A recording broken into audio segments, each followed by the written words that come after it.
back to Bourbon Barrel Talk. I'm your host, Scott Minton. Today we are sitting in the Bourbon Boudoir / Bourbon Bunker / Nick Hayden's secret stash of bourbon. What the hell? We keep changing the name every time we get here. I know. We need some consistency. That was Penthouse. Penthouse? It could be the Penthouse. I don't know. I like it. I still like the Penthouse. That's You still like the Penthouse? Yeah. Maybe we should try to make sure we remember that. I'm not very good at remembering stuff. I'm not an elephant, but I don't know what to tell you.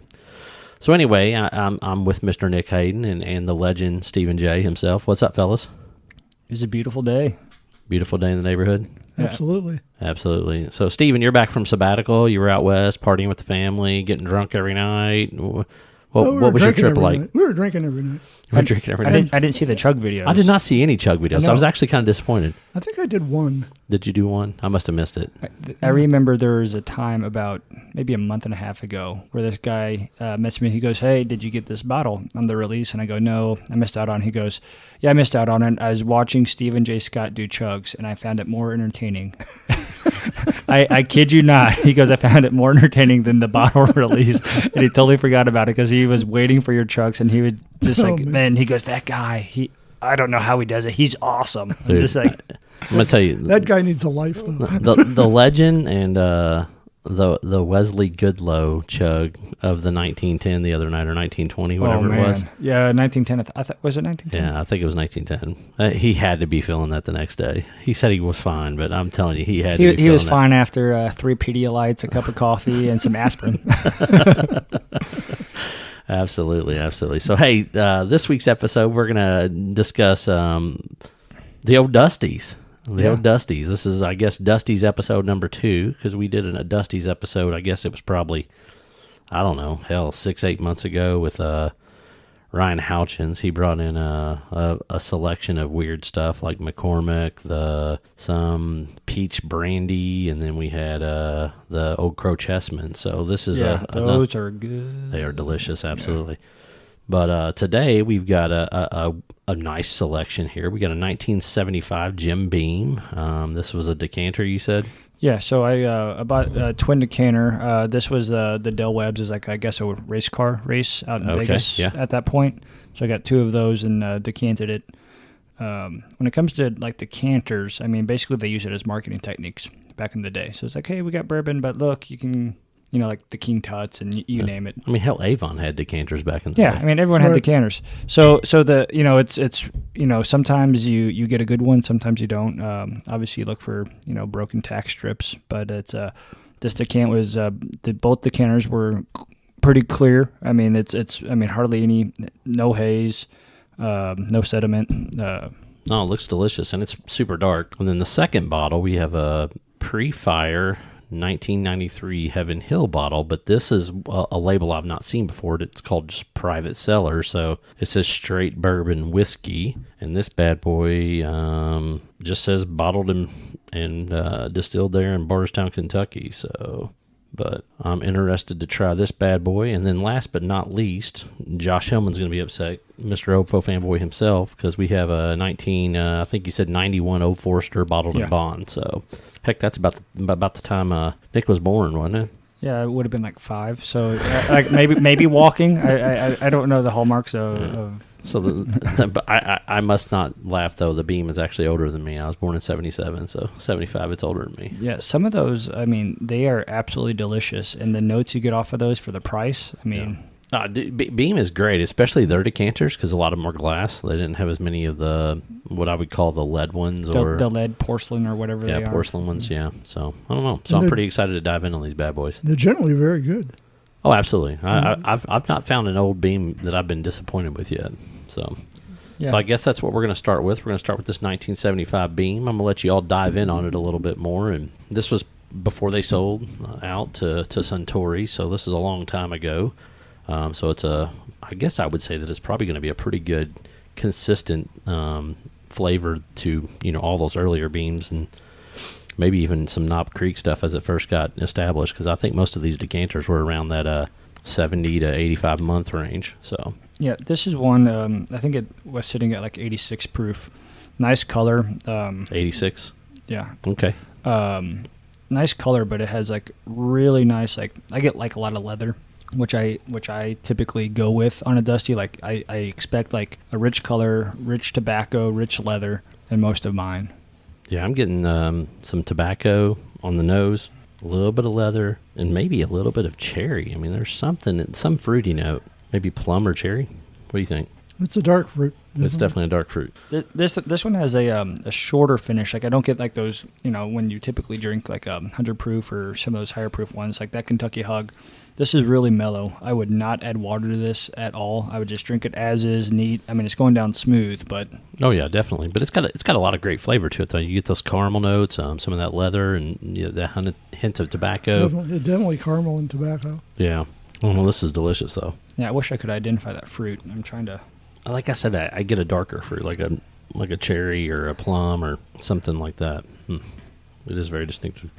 I also get a hint of a baking spice in there. Almost like maybe like a smidge of like a clove or something maybe on the back maybe end. Clove. I mean, it could be clove. It could even be a little bit of cinnamon, but it doesn't have that pop or grab that cinnamon does. Yeah, no, there's some that when you have a clove, it's like, wow. It's like the Right. jar and black cigarette is just like in your face. It's like, Right. and you know it's clove. It's very subtle. And it does have that kind of old dusty smell, musty smell on it. Like grandma's basement, grandma or grandpa's basement or whatever. Old tube socks. Yeah. Better than old tube socks. Yeah. But it's just funny, it's really weird whenever you drink these older bottles that's just something that's, unless people have had old Dusties, like it's hard to get them to understand what that smell is. But it's definitely just got it's a funk, but not in a bad way. It's just something different than what you get off a brand new clean, bottle of bourbon that was distilled recently. Yeah, no, I encourage people to at least have a few in your collection. Like go to a couple of estate sales. I mean, they can be bought, relatively cheap, no matter what market it is. And it's one of those, sometimes you get something older than my dad, whatever it is, and it packs the flavor. It's really good. And then if you look up the story, some of the decanters have really cool stories. Like I always think like the Michter's like King Tuts, when they came out. Dude, those are awesome looking. Yeah, well, they came out with the when they did the Egypt tours or whatever. So I had like the Nefertiti, the small, medium, large King Tuts, and a few others. Yeah, they had a Nefertiti. I'm pretty sure they did. I didn't know that. I will say that there was a little bit of legs on this thing for it only being 86 proof, so it wasn't too bad. So yeah, no, it's when you share something like that. Like I said, you just look at the stories and. It's one of those, if you have a grandparent or someone older, like it'd be one of those, take it to them and then listen to what stories they have. Like, oh, I remember the 70s. I don't know what big hallmarks are in the 70s, so I'd probably say, is Vietnam in the 70s? Vietnam was, yes. Ended in the 70s. It ended in the 70s. It actually started, 69, 68? Started 64. 64? Okay, ended in like 69 or 70 then, right? 75. 75. Was it really that long? Yeah. Man. Yeah, well, I'm really bad at history, evidently. Yeah, but I mean these are great stories. You go in and you can just talk about all sorts of things. So, like I said, if I had a grandparent, I'd probably take them back. Hey, get a pour. Let's start talking history. Tell me about the 70s. Yeah, there's a history buff or a guru over in Southern Indiana. His name's Roger, and he owns like the local printing store or something like that. But that dude is just like a wealth of knowledge that. I've been meaning to go sit down with him and just kind of gather all that Southern Indiana history and heritage and all that good stuff. It was the place where you used to get married because there was no wait on your wedding license, and people from Kentucky would come over so that way they could marry their cousins or things like that because they didn't have to wait. There was no waiting period. Whereas in Kentucky, because things were so bad, like in the Eastern Hills and things like that, that they had a waiting period that was established in the state of Kentucky, but in Indiana there wasn't one. So a lot of people would come over and get married in Jeffersonville. So that way they didn't have to wait for that license or wait for those checks to come back. That's cool. We like walking the dogs down like some of like the main street and stuff like that and just be like, man, it's like think of what this building was. Like, some of these like where they renovated into like restaurants like Feast, what used to be like a auto shop, and you're just like, man, those buildings are, iconic. The history that they could tell, absolutely. Yeah.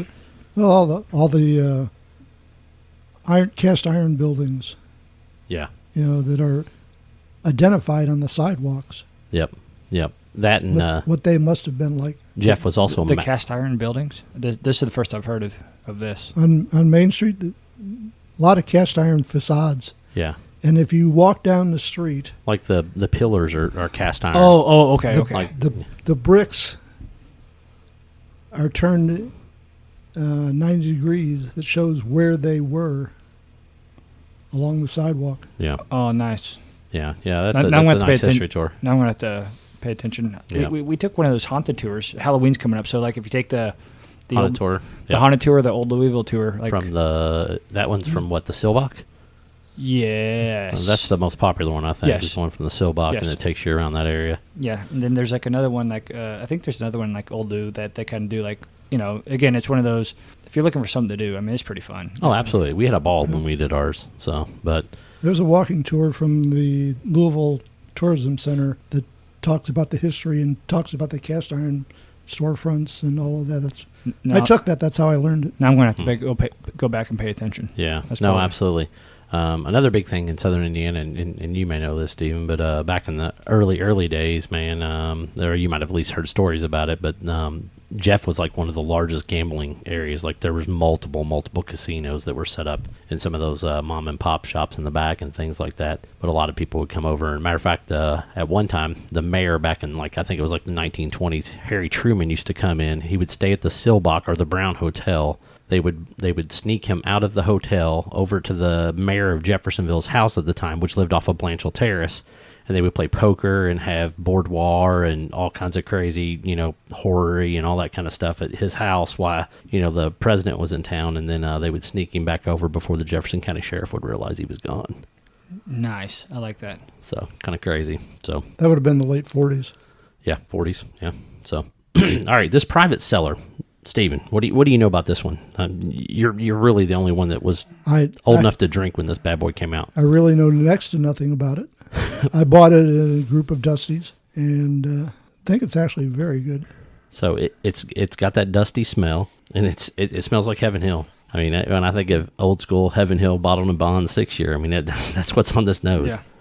I mean, a little bit of tobacco, that heavy grain. Very grain forward. Like when you take that, I mean, you get the grain right away. Like that's the first thing. Like I get like that corn, not a super long finish, good, smooth, a little sweetness.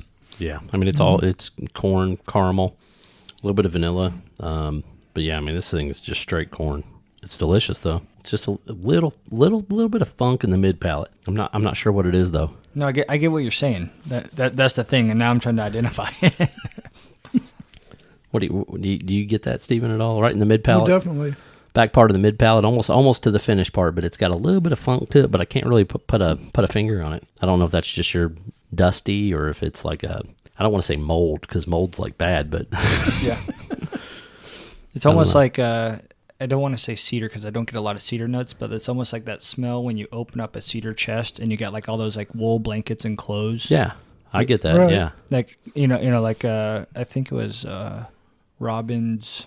More the wool smell. Yeah, that's what I was getting at. He was in the army, but he had a trunk full of, but you get that. yeah. No, I get where you're coming from. But yeah, that's really unique. It's very very flavorful.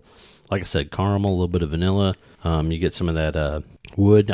You might be right. It might be cedar. It might be like cedar or like even maybe like a mild amount of pine. But yeah, I think you're definitely in that area on wood. And I think that is what's coming through there. Yeah, no, that was good. But definitely a unique pour for sure. All right. Little better finish than the Beam, but not long.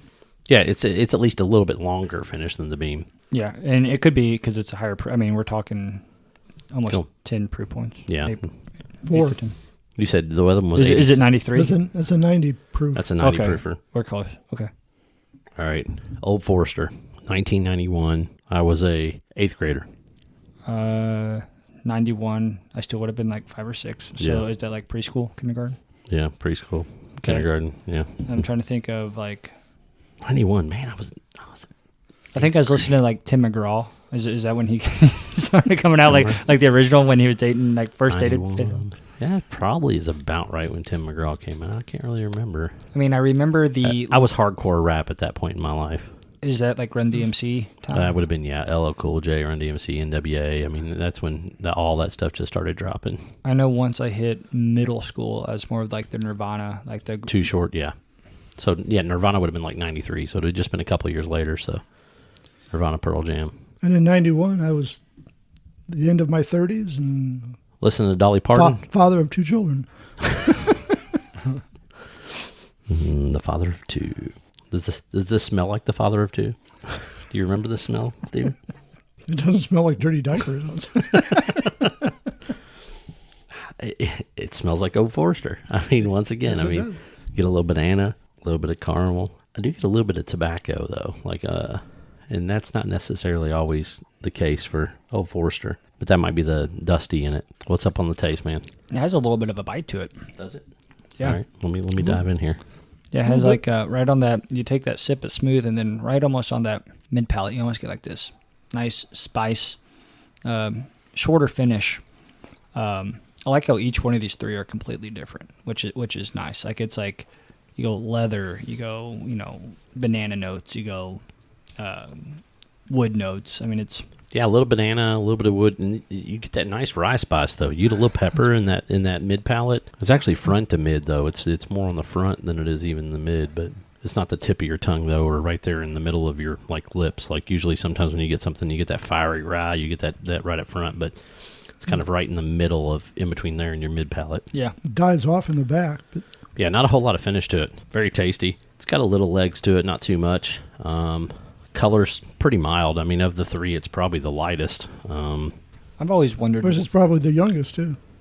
Yeah, it's probably what 5 years old. Yeah. A blend of 5 or 6 year old. I think most of Old Forester back then was a blend of 5 or 6 year old. Of course, that private cellar might be only 4 years old. You never know. I've always wondered, like what I think there's always a debate on what constitutes a dusty. Some people say pre-2000s, or I mean it gets hard. Like it's one of those.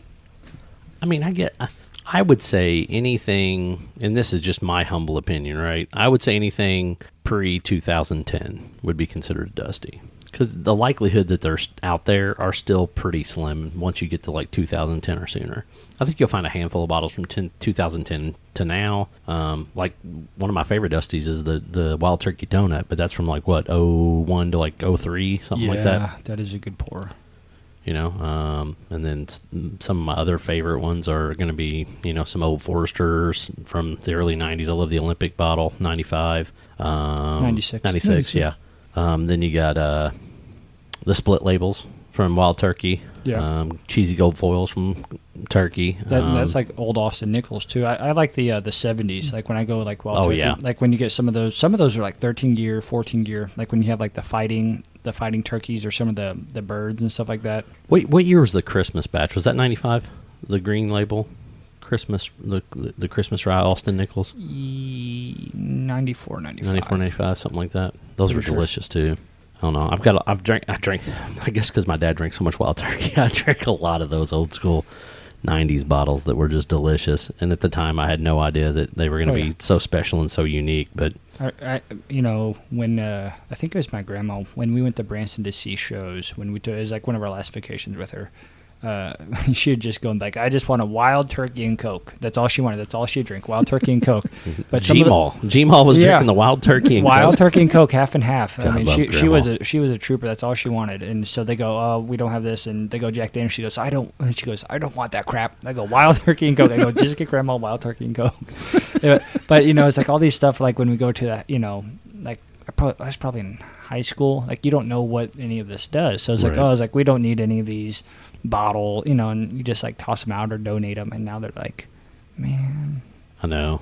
When my dad brought me over a 91 or a 92 Wild Turkey Austin Nichols bottle, I was like, where did you get this? It's still in the box, everything else. He's like, it was upstairs and your mom was going to start feeding it to the roses, and I thought I'd bring it to you and let you drink it. And I was like, thank God we saved it from the roses.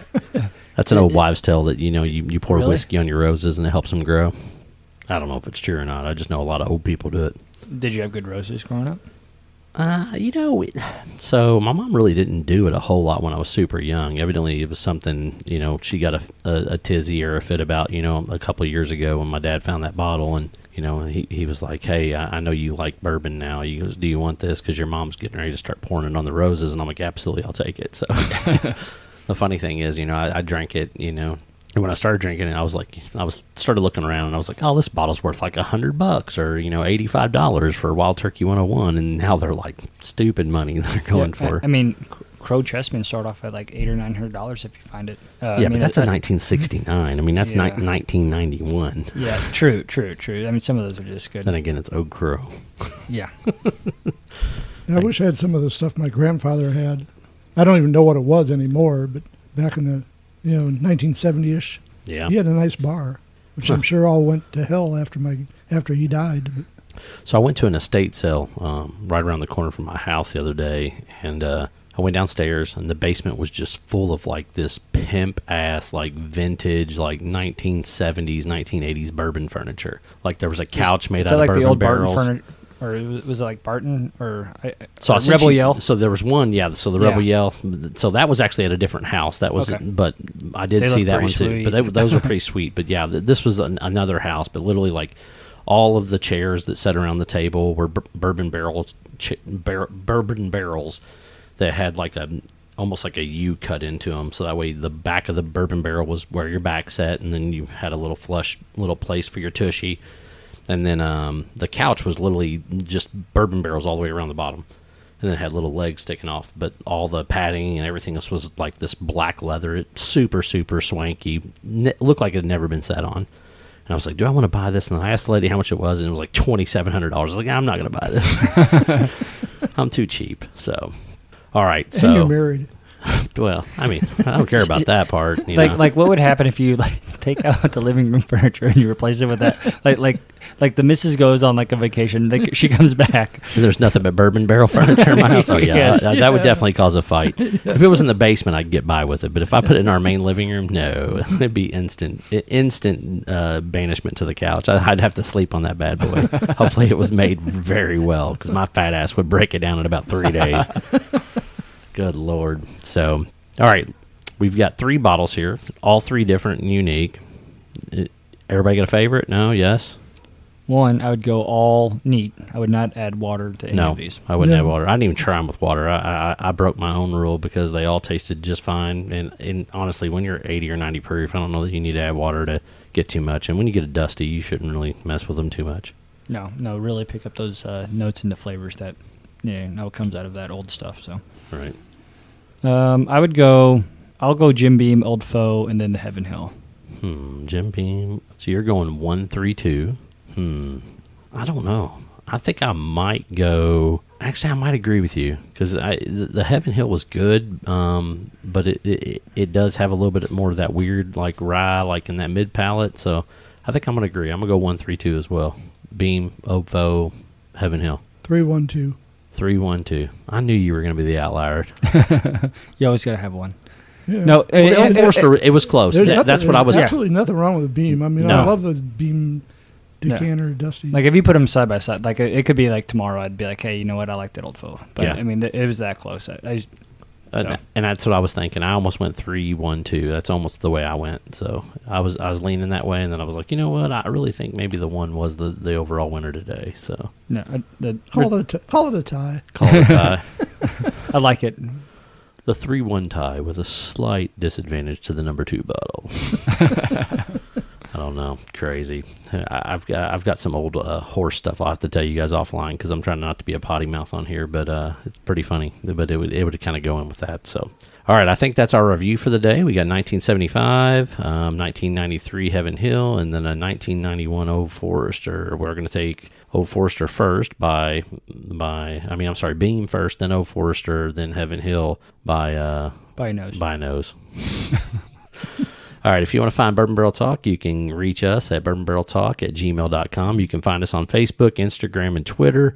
Always keep sending in questions. We're getting ready to do that question episode, so we're super excited to see what all comes in, and then we look forward to answering those for you. This is Scott, Nick, and Stephen J signing off. Peace.